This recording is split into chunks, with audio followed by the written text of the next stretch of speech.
جہاں چیز ہے کیا لوح و قلم تیرے ہیں، یہ جہاں چیز ہے کیا لوح و قلم تیرے ہیں۔ اور آگے فرماتے ہیں کہ محمد کی محبت دین حق کی شرط اول ہے، محمد کی محبت دین حق کی شرط اول ہے، اسی میں ہو اگر خامی تو سب کچھ نامکمل ہے، اسی میں ہو اگر خامی تو سب کچھ نامکمل ہے۔ اور فرماتے ہیں کہ ستاروں سے آگے جہاں اور بھی ہیں، ستاروں سے آگے جہاں اور بھی ہیں، ابھی عشق کے امتحا اور بھی ہیں، ابھی عشق کے امتحا اور بھی ہیں۔ قناعت نہ کر اسی عالم رنگ و بو پر، قناعت نہ کر اسی عالم رنگ و بو پر، مقامات آہو فغا اور بھی ہیں، مقامات آہو فغا اور بھی ہیں۔ حضرات محترم، اللہ رب العزت نے جب اپنی معبودیت کو اظہار کرنے کا ارادہ فرمایا تو اس دار فانی پر حضرت آدم علیہ السلام اور حضرت حوا رضی اللہ عنہ کی مبارک جوڑی کو مبعوث فرمایا اور ان کے دل میں آپسی محبت اور الفت و مودت ڈال دیا تاکہ نظام انسان کی بنیاد پڑے اور انسان کا ایک متناہی سلسلہ چل پڑے۔ حضرت آدم علیہ السلام اور حضرت حوا رضی اللہ عنہ کا اس دار فانی میں وجود ہوا، وہ دونوں آئے اور اللہ رب العزت نے یہ ترکیب رکھی کہ جب حضرت آدم علیہ السلام حضرت حوا سے مقاربت کرتے، اس سے ہم بستری کرتے تو ایک جوڑا پیدا ہوتا تھا، ایک لڑکی اور ایک لڑکا۔ تو اللہ رب العزت نے اس میں یہ طریقہ اختیار فرمایا کہ جو لڑکا پہلے مرتبہ میں پیدا ہو اس کی شادی دوسرے مرتبے کی لڑکی سے کر دیا جائے، اور جو لڑکا دوسرے مرتبے میں پیدا ہو اس کی شادی پہلی مرتبہ جو جوڑی پیدا ہوئی تھی اس کی لڑکی سے کر دیا جائے۔ جب یہ طریقہ کار وجود میں آیا اور نسل انسانی کا فروغ شروع ہوا، نسل انسانی روز بروز بڑھنے لگی، یہاں تک کہ اللہ رب العزت نے نسل انسانی کی ہدایت کے لیے سب سے پہلے رسول کے طور پر حضرت شیس علیہ السلام کو اس دار فانی پر مبعوث فرمایا۔ وہ اپنے فریضے کو انجام تک پہنچاتے رہے، ہماری بنی نوع انسان کی رشد و ہدایت کرتے رہے، رشد و ہدایت کا سلسلہ چلتا رہا۔ یہ کہ بات دیگر انبیاء کرام علیہم الصلوۃ والتسلیم آتے رہے اور انسان کو رشد و ہدایت کا جام پلاتے رہے، ان کی رہنمائی کرتے رہے، یہاں تک کہ ایک وقت آیا کہ حضرت عیسیٰ روح اللہ اس دار فانی پر مبعوث ہوئے۔ وہ بنی نوع انسان کی رہنمائی کرنے لگے۔ ان کے اس دار فانی سے پوچھ کرنے کے بعد ایک لمبا زمانہ گزرا جس میں کوئی نبی نہیں آئے، اور اس لمبی مدت میں گمراہیت کو بہت فروغ ملا، ہر طرف کفر و ضلالت کا بازار گرم ہوا اور بے حیائیاں عام ہو گئی، چھوٹے بڑے کا ادب ختم ہو گیا، فحاشیاں عام ہو گئی، زناکاریاں عام ہو گئی، عورتوں کا وقار کھو گیا، عورتوں کو معاشرے میں کوئی مقام نہیں تھا۔ ایسے عالم میں اللہ رب العزت نے اس دار فانی پر ہم سب کے نبی اپنے محبوب حضور صلی اللہ تعالی علیہ وسلم کو 571 عیسوی 21 اپریل کو مبعوث فرمایا۔ حضور کا آنا تھا کہ عورتوں کو کھویا ہوا وقار مل گیا، گمراہیت اور دلالت سب دنیا سے دور ہو گئی، چھوٹے بڑے کا ادب کرنے لگے، بڑے چھوٹے پر دست شفقت پھیرنے لگے، حضور غریبوں کا ماؤ بھائی بن گئے، اور پھر نبی اکرم صلی اللہ تعالی علیہ وسلم بنی نوع انسان کی، اپنی امت کی ہم اور آپ کی رہنمائی کرتے رہے، یہاں تک کہ وہ وقت آیا کہ حضور صلی اللہ تعالی علیہ وسلم اس دار فانی سے کچھ کر گئے۔ حضرت ہم سب کے آقا حضور صلی اللہ تعالی علیہ وسلم کے بعد ان کے سب سے پہلے خلیفہ حضرت ابوبکر صدیق ہوئے، ان کے بعد حضرت عمر فاروق تخت خلافت پر بیٹھے، ان کے بعد حضرت عثمان غنی آئے، ان کے بعد حضرت علی رضی اللہ تعالیٰ عنہ اس تخت خلافت پر بیٹھے۔ خلافت کا دور ختم ہوا، صحابہ کے بعد تابعین آئے، تابعین کے بعد علماء کرام آئے، اور علماء کرام آتے رہے، یہاں تک کہ ہم سب کے سامنے ہم سب کے رہبر اعظم مجدد اعظم اعلیٰ حضرت رضی اللہ تعالیٰ عنہ اس دار فانی پر مبعوث ہوئے۔ اعلیٰ حضرت کا آنا تھا کہ ہندوستان کی سرزمین پر جو نجدیت اور وہابیت اپنا دین پھیلا رہے تھی، سنیت کو اس زمین سے ختم کر رہی تھی، اعلیٰ حضرت نے جہاد بالقلم فرما کر اس کو ختم کیا۔ حضرات محترم، آج کل جب ہم اپنے معاشرے میں غور کرتے ہیں تو ہمیں یہ بات دیکھنے کو ملتی ہے کہ لوگ ایک دوسرے سے بہت زیادہ محبت کرتے ہوئے دکھتے ہیں۔ اب ہم کو جاننا یہ ہے کہ ہم محبت کسی سے کیوں کرتے ہیں، محبت کس چیز کا نام ہے؟ تو آپ بغور سنیں کہ محبت نام ہے میلان القلب الی ما یوافقہ، یعنی دل کا اس کی طرف مائل ہو جانا جو اس کے موافق ہو۔ ہماری طبیعت کے موافق جو ہوتا ہے اس سے ہم کو فطری طور پر محبت ہو جاتی ہے۔ اب ایک بات یہ جاننا ضروری ہے کہ ہم کسی سے محبت کیوں کرتے ہیں، آخر ہماری فطرت اس کی طرف کیوں بڑھتی ہے؟ تو آپ بغور سنیں کہ کسی سے بھی محبت جو ہوتی ہے تو اس کے پیچھے تین چیزیں ہوا کرتی ہیں۔ ایک جس سے ہم محبت کرتے ہیں اس کی عزت و شرافت، دوسرا اس کا حسن و جمال، تیسرا اس کا مال و دولت۔ جب ان تینوں چیزوں کو ہم مد نظر رکھتے ہیں اور ہمارے جو ماں ملجا ہے، جو ہمارے رہبر اعظم ہے، جو ہمارے نبی ہے، جن کی ہم امتی ہے، ان کی ذات میں ان تینوں خوبیوں کو تلاشتے ہیں، یہ تینوں خوبیاں ان میں بدرجہ اتم موجود ہوتی ہیں۔ ہمارے نبی حضور صلی اللہ تعالی علیہ وسلم میں جب ان خوبیوں کو تلاش کرتے ہیں، اب ان کا مال و دولت کو اگر دیکھنا چاہتے ہیں تو ان کے پیچھے احد اور جبل پہاڑ کی مانند سونے پیچھے چلا کرتے تھے۔ اگر آپ ان کا حسن و جمال دیکھنا چاہتے ہیں تو حضرت آستان کہہ گئے تھے کہ یا رسول اللہ، آپ کا حسن و جمال تو ایسا ہے کہ اب تک کسی عورت نے ایسا انسان جنا ہی نہیں، بے شفاعت ہے۔ اور کسی نے کہا کہ یا رسول اللہ، آپ کا حسن تو ایسا ہے کہ چاند کے چہرے پر داغ ہے، آپ کا چہرہ داغ سے بھی پاک ہے۔ اور عزت و شرافت جب دیکھتے ہیں تو آپ کا خاندان میں سب سے اعلیٰ، آپ کے آل ابھی بھی معاشرے میں سب لوگوں سے اعلیٰ۔ حضرات محترم، ہمارے نبی صلی اللہ علیہ وسلم میں دنیاوی اعتبار سے جو چیزیں ہمیں کسی کے محبت پر آمادہ کرتی ہیں وہ چیزیں بھی پائی جاتی ہیں، اور جب ہم کلام ربانی کا مطالعہ کرتے ہیں تو بھی ہمیں یہی پیغام ملتا ہے کہ ان کنتم تحبون اللہ فاتبعونی یحببکم اللہ۔ اللہ اپنے بندوں سے فرماتا ہے کہ اے میرے بندو، اگر تم مجھ سے محبت کرنا چاہتے ہو، اگر تم یہ چاہتے ہو کہ تم کو دنیا میں سربلندی اور سرخروئی حاصل ہو جائے تو میرے حبیب سے محبت کرو۔ تو اگر تم میرے حبیب سے محبت کرو گے تو میں تمہارا محبوب ہو جاؤں گا، اور جب میں تمہارا محبوب ہو جاؤں گا تو چلنا تمہارا ہوگا، پیر میرا ہوگا، سننا تمہارا ہوگا، کان میرا ہوگا، اور سارے امور تم انجام دو گے، لیکن حکم اس میں میرا ہوگا۔ اور جس طرح میں کسی کو حکم دیتا ہوں تو کل فیکون دیتا حکم ہو جاتا ہے، اسی طرح جو تم کہو گے وہ ہو جائے گا۔ تو آپ غوث اعظم کو دیکھیں، جب کسی قبر کے پاس جاتے تھے اور کہتے تھے تم میری لاش، جو مردہ کھڑا ہو جاتا تھا، تو یہ ان کو ایسے ہی نہیں مل گیا۔ غوث اعظم نے پوری اپنی زندگی میں مجاہدے کیے، اللہ رب العزت کو راضی کیا، نبی اکرم صلی اللہ تعالی علیہ وسلم کی سنتوں کو عملی جامہ پہنایا۔ تب ان کو یہ مقام ملا کہ کسی قبر کے بعد جاتے تھے اور کہتے تھے تم بے دل اللہ، تو 100 سال کا مردہ قبر میں پڑا ہو تب بھی وہ کھڑا ہو جاتا تھا۔ حضرات محترم،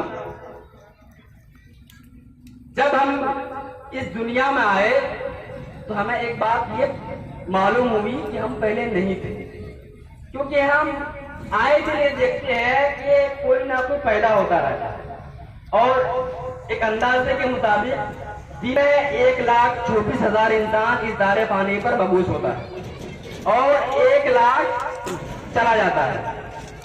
تو ان 1 لاکھ کا جانا اور 1,24,000 کا آنا اس بات کی روشن دلیل ہے کہ ہم پہلے نہیں تھے، اب ہوئے ہیں۔ اور ہم یہ بھی دیکھتے ہیں کہ آج کوئی کسی کا انتقال ہو رہا ہے، کل کسی کا، پرسوں کسی کا، اسی طرح ہر دن لوگ مرتے بھی جا رہے ہیں۔ تو اس سے ہم کو یہ پتا چلتا ہے کہ ہمیں بھی کسی دن مرنا ہے۔ جب ہم نہیں تھے پیدا ہوئے، اور پیدا ہوئے تو مرنا بھی ہے، اور تو جب مرنا بھی ہے، جس طرح ہم دنیاوی زندگی کے لیے مجاہدے کرتے ہیں، محنت و مشقت کرتے ہیں، اور یہ چاہتے ہیں کہ ہماری زندگی اچھی گزرے، ہمارے آل اولاد کی زندگی اچھی گزرے، لوگ ہمیں عزت کی نگاہ سے دیکھیں، تو ہم اپنا کوئی بھی لمحہ بے جائے صرف کرنا نہیں چاہتے. ہم یہ نہیں چاہتے کہ ہمارا کوئی بھی وقت فالتو گزرے. اب یہ ہماری دنیاوی زندگی کیا ہے؟ نبی اکرم صلی اللہ تعالیٰ علیہ وسلم ارشاد فرماتے ہیں دنیا سجن للمومن و جنت للکافر، کہ دنیا جو ہے یہ مومن کے لیے قید خانہ ہے اور کافروں کے لیے جنت ہے. جب یہ قید خانہ ہے اور 2 دن کا گھر ہے، ہم تھے نہیں، پیدا ہوئے پھر ہم چلے جائیں گے، اور ہم یہ بھی جانتے ہیں کہ جو بھی گیا اب تک پھر واپس نہیں آیا. یعنی یہ کہ ہم جتنے دن دنیا میں جی رہے ہیں، یہ جو ہم دوڑ بھاگ کر رہے ہیں اتنے ہی دنوں کے لیے، جب ہم مر جائیں گے یہ دوڑنا بھاگنا ہمارا کام نہیں آئے گا. تو پتا چلا کہ ہماری اصل زندگی جو ہے وہ مرنے کے بعد کی ہے. اور ہمارا اللہ قرآن میں ارشاد فرماتا ہے وَمَا خَلَقْتُ الْجِنَّ وَالْإِنسَ إِلَّا لِيَعْبُدُونَ، اے میرے بندو، میں نے جنات کو تم کو صرف اس لیے پیدا کیا ہے کہ تم میری عبادت کرو.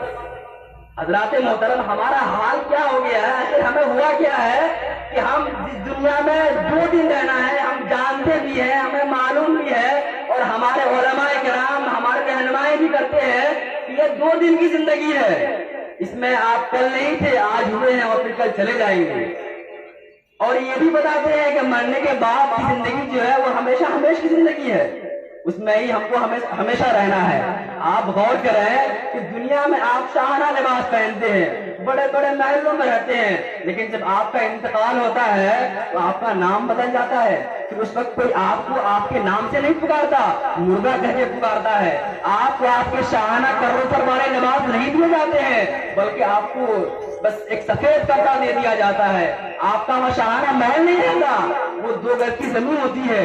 جب ہم ان باتوں کو غور کرتے ہیں تو ہمیں سمجھ میں آتا ہے کہ ہمارے انبیاء کرام جو باتیں کہہ گئے اور وہ باتیں آج کل ہو بھی رہی ہیں، سائنس بھی اقرار کر رہی ہے کہ نبی نے فرمایا کہ لال دسترخوان پہ کھانا کھاؤ. جب سائنس غور کرتی ہے نا تو یہ بات نظر ان کے سامنے آتی ہے کہ لال دسترخوان پر حضور نے کھانا کھانے کے لیے اس لیے فرمایا کہ لال دسترخوان پر کیٹانو جو کیڑے جو ہے بیٹھا نہیں کرتے.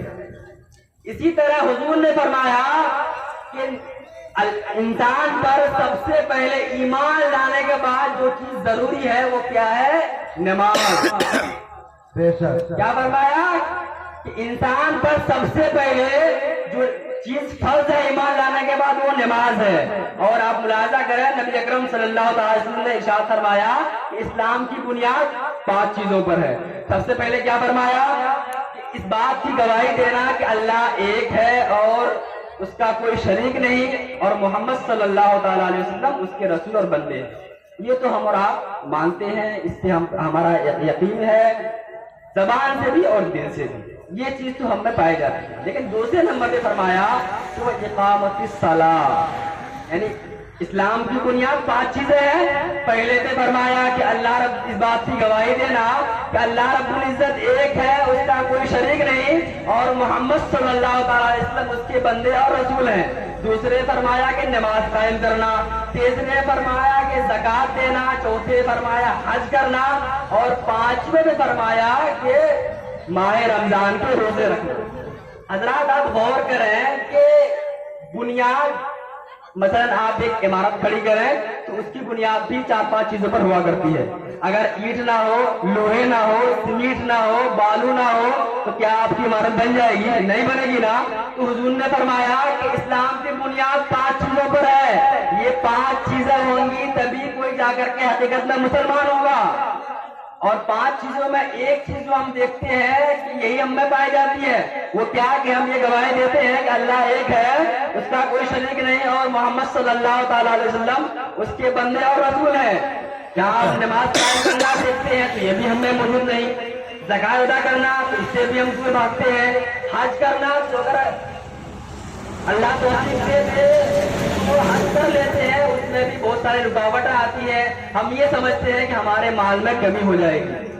اور رمضان کی روزے کی بات ہے، یہ بھی بہت حد تک پایا جاتا ہے، لیکن بہت سے لوگ روزہ بھی نہیں رکھتے ہیں۔ جب ہم غور کرتے ہیں تو اکثریت ہماری بنیاد 5 چیزوں پر ہے، ان میں اکثر چیزیں ہم میں موجود نہیں۔ روزہ ہم میں کچھ حد تک موجود ہے، کچھ نہیں۔ نماز موجود ہی نہیں، زکات موجود ہی نہیں۔ تو ہماری جو بنیاد ہے یہی جب ہے ہی نہیں تو ہمارا ایمان سلامت کیسے رہے گا؟ جس طرح جب 2-3 چیزیں اینٹ بالو نہ ہو ہمارا مکان نہیں تعمیر ہو سکتا، مکان نہیں بن سکتا، اسی طرح ہم حقیقت میں مسلمان نہیں ہو سکتے۔ اس بات کا اب ہمیں اندازہ کیوں نہیں ہو رہا ہے؟ تو بات یہ ہے کہ ایمان جو ہے ایک محسوس کی جانے والی ہے۔ آپ آئے دن دیکھتے ہیں کہ معاشرے میں نفرت پھیلتی جا رہی ہے، بھائی بھائی میں محبت نہیں، آل اولاد کا ماں باپ سے محبت نہیں، پڑوس سے محبت نہیں، نفرتیں پھیلتی جا رہی ہے، دشمنیاں بڑھتی جا رہی ہیں، ایک دوسرے سے حسد بڑھتا جا رہا ہے۔ وجہ کیا ہے کہ نبی اکرم صلی اللہ علیہ وسلم ارشاد فرماتے ہیں لا یؤمن احدکم حتی یحب لاخیہ ما یحب لنفسہ، کہ تم میں سے کوئی بھی اس وقت تک کامل مومن نہیں ہو سکتا جب تک کہ اس کے اندر یہ بات پیدا نہ ہو جائے کہ وہ اپنے لیے وہی پسند کرے جو اپنے بھائی کے لیے پسند کرے۔ آج ہم یہ چاہتے ہیں کہ دوسرے ہم کو عزت دیں، لیکن ہم کسی کی عزت کرنا نہیں چاہتے۔ آج ہم چاہتے ہیں کہ ہم کو کوئی گالی نہ دے، لیکن ہم دوسرے کو گالیاں بھی دیتے ہیں۔ آج ہم چاہتے ہیں کہ لوگ ہم کو نمازی کہیں، نیک اور متقی پرہیزگار کہیں، لیکن ہم متقی بننا بھی نہیں چاہتے، مساجد کو آباد کرنا نہیں چاہتے۔ ہم یہ چاہتے ہیں کہ دنیا میں ہمیں سربلندی حاصل ہو جائے، لیکن ہم حقیقت میں مسلمان ہونا نہیں چاہتے۔ ہم چاہتے ہیں کہ ہم عالم بن جائیں، لیکن ہم مدرسہ جانا نہیں چاہتے۔ ہم چاہتے ہیں کہ ہمیں مال و دولت حاصل ہو، لیکن ہم اس کو خرچ کرنا نہیں چاہتے۔ ہم یہ تو چاہتے ہیں کہ ساری چیزیں ہمیں حاصل ہو، لیکن چاہتے کیا ہے کہ وہ دوسرے کو حاصل نہ ہو۔ حضرات محترم، آپ ایک بات غور کریں کہ جو چیز دوسرے کو حاصل ہے، اگر آپ یہ چاہتے ہیں کہ وہ بھی مجھے حاصل ہو جائے تو یہ تو جائز ہے، اس کو کہتے ہیں رشک۔ تو رشک اسلام میں جائز ہے۔ مثلا کوئی 5 منزل کی عمارت تعمیر کر لیا اور آپ یہ کہیں کہ کاش یہ میں بھی بنا لیتا، یہ آپ کے جائز ہے۔ لیکن آپ یہ کہیں کہ یہ 5 منزلہ عمارت بنا لیا، اللہ اس کو غارت کر دے اور مجھے حاصل ہو جائے، تو یہ ہے حسد، اور حسد اسلام میں ہرگز جائز نہیں۔ فقہائے کرام فرماتے ہیں کہ دعوی میں مسئلہ مذکور ہے کہ حسد جو ہے نیکیوں کو ایسے ہی جلاتا ہے جس طرح کی آگ لکڑی سے۔ حضرات محترم، اگر آپ یہ چاہیں کہ جو چیز اس کو حاصل ہے مجھے بھی حاصل ہو جائے تو آپ کا اس میں کوئی پریشانی نہیں ہے، کوئی پرابلم نہیں ہے، آپ کا بھائی بھی خوش، آپ بھی خوش۔ لیکن اب ہماری فطرت یہ ہو گئی ہے کہ ہم یہ چاہتے ہیں کہ ہمیں تو حاصل ہو جائے لیکن دوسروں کو حاصل نہ ہو۔ حضرات محترم، نبی اکرم صلی اللہ تعالیٰ علیہ وسلم نے جو فرمایا کہ اسلام کی بنیاد 5 چیزوں پر ہے، دوسرے نمبر پر کیا فرمایا کہ نماز قائم کرنا۔ اب نماز کس چیز کا نام ہے؟ تو حضور فرماتے ہیں الصلاۃ معراج المومنین، نماز مومنوں کا معراج ہے۔ نماز کی کیا فضیلت ہے؟ فرماتے ہیں کہ اگر تم فجر کی نماز ادا کرو اور پھر ظہر کی نماز پڑھو تو فجر اور ظہر کے درمیان جو گناہیں ہوتی ہیں وہ مٹا دی جاتی ہیں، اور ظہر کے بعد عصر کی نماز پڑھو تو عصر کے درمیان جو تم نے ظہر اور عصر کے درمیان تم نے گناہ کیا وہ مٹا دی جاتی ہے، اور اگر آپ عصر کے بعد عصر سے لے کر مغرب تک جو گناہ کریں اور مغرب کی نماز پڑھ رہے ہیں تو مغرب کی نماز پڑھنے سے جو گناہ عصر اور مغرب کے بعد وہ بھی معاف ہو جاتی ہے، اور آپ پھر اگر مغرب کے بعد عشاء کی نماز پڑھیں اور دونوں نمازوں کے درمیان آپ نے جو گناہ کیا وہ مٹا دی جاتی ہے۔ آپ ایک جمعہ پڑھیں تو دوسرے جمعہ تک جو گناہ کرتے ہیں دوسرے جمعہ پڑھنے سے وہ گناہ مٹا دی جاتی ہے۔ آپ ایک عید الفطر کی نماز پڑھیں تو دوسرے عید الفطر تک جو گناہ ہوتے ہیں وہ مٹا دیے جاتے ہیں۔ آپ نماز کے ارادے سے گھر سے نکلتے ہیں تو آپ کے ہر قدم پر دوسرا قدم اٹھانے سے پہلے ایک نیکی مل جاتی ہے۔ حضرات محترم، نماز ادا کرنے کی بہت ساری فضیلتیں ہیں۔ نماز سے پہلے آپ وضو کرتے ہیں اور وضو کرنے کے دینی فائدے بھی ہیں اور دنیاوی بھی۔ اب دنیاوی فائدہ کیا کیا ہے؟ بس سائنس کہتی ہے کہ جو انسان 5 وقت پابندی سے نماز پڑھتا ہے تو ابھی جو وبا چل رہی ہے کرونا وائرس اس کو نہیں ہو سکتا۔ آپ سروے کر لیں، پوری دنیا میں کوئی ایسا شخص ہو ہی نہیں سکتا کہ جو 5 وقت کی نماز پابندی سے پڑھتا ہو اور اس کو یہ وبا ہو گئی۔ اگر آپ وضو کرتے ہیں تو آپ کو یہ جو آج کل وبا پھیلی ہوئی ہے کریم، تو اس کریم کی بھی آپ کو ضرورت نہیں پڑے گی آپ کا چہرہ وضو سے ہی نکھرتا اور چمکتا دمکتا نظر آئے گا. کیونکہ روزے محشر جب نمازی حضرات حساب کے لیے پیش کیے جائیں گے تو ان کا چہرہ چمکتا دمکتا ہوگا، لوگ ان پر رشک کریں گے. تو اسی طرح اگر ہم دنیا میں بھی پابندی سے نماز ادا کرنے لگے تو ہمارا چہرہ دوسروں سے ممتاز رہے گا، ہمارے چہرے پر رحمت و انوار کی بارش ہو رہی ہوگی. شرط کیا ہے کہ ہم خلوص للہیت کے ساتھ اللہ رب العزت کی دین پر عمل کرنے لگ جائیں. اللہ کے نبی حضور نبی اکرم صلی اللہ تعالیٰ علیہ وسلم نے جو راستہ ہمیں بتایا، جو وہ سنتیں چھوڑ گئے، ان کو ہم اپنا لیں. اگر ہم نبی کی سنتوں کو اپنانے لگ گئے تو یہ ہم میں جو برائیاں ہیں یہ نہیں ہوگی. آج کل ہم میں یہ پریشانیاں بکثرت پائی جاتی ہے کہ یہ سب چیز اچھا ہے لیکن دل کو سکون نہیں مل رہا ہے. تو آخر آپ کو سکون کہاں ملے گا؟ اس حوالے سے جب ہم قرآن مجید کا مطالعہ کرتے ہیں تو پتہ چلتا ہے کہ الا بذکر اللہ تطمئن القلوب. مسلمانوں خبردار ہو جاؤ، سنو، اللہ کے ذکر سے دلوں کو سکون ملتا ہے. آپ جائزہ لے لیں اپنے معاشرے کا، اپنی حالت کا، تو پتا چلے گا کہ جو لوگ اللہ کا ذکر کرتے ہیں نا تو ان کی دنیا کی فکر نہیں ہوتی ہے. وہ اگرچہ بظاہر غریب ہوتے ہیں، ان کی زندگی مفلسی والی گزرتی ہے، لیکن وہ دلی طور پر بہت خوش ہوتے ہیں اور اپنے آپ کو کسی غریبی کا خیال آنے اپنے اندر نہیں دیتے.